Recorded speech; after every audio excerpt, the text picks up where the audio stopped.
আচ্ছা, good afternoon. তো তোমাদের সাথে আমার একটা প্রশ্ন আছে তোমাদের কাছে।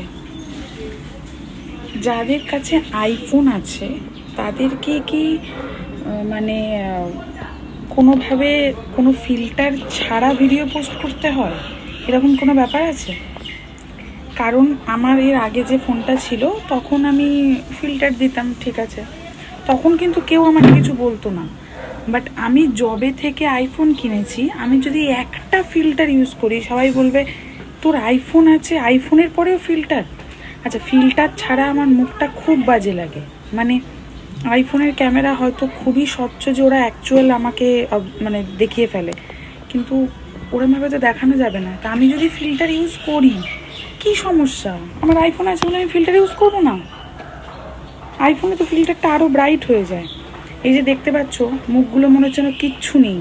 আমি এইভাবেই ভিডিও দেবো, আমি ফিল্টার দেবো, আমার ভালো লাগে। আরও অনেক ফিল্টার আছে যেটাতে গালগুলো লাল করে দেয়, লিপস্টিক পরিয়ে দেয়, আমার ওগুলোও ভালো লাগে, কিন্তু আমি জানি ওগুলো দিলে আরও বেশি হাসবে সবাই, হয়তো ওই জন্য দিই না। কিন্তু আমি কেন দেবো না? আমি আইফোন কিনেছি, আইফোনে ইনস্টাগ্রামের ফিল্টারগুলো আরও ভালো দেখায়, আমি ওই জন্য ইনস্টার ফিল্টার ইউজ করেই ভিডিও দেবো। আমার আসল মুখটা আমি দেখাবো না, আসল মুখটা কালো লাগে, তাই জন্য আমি ফর্সা করি। তোমরাও করো, কে বারণ করেছে? কিন্তু আইফোন আছে তাও কেন ফিল্টার ইউজ করি, এই প্রশ্নটা কেউ করবে না আমাকে আর। টাটা।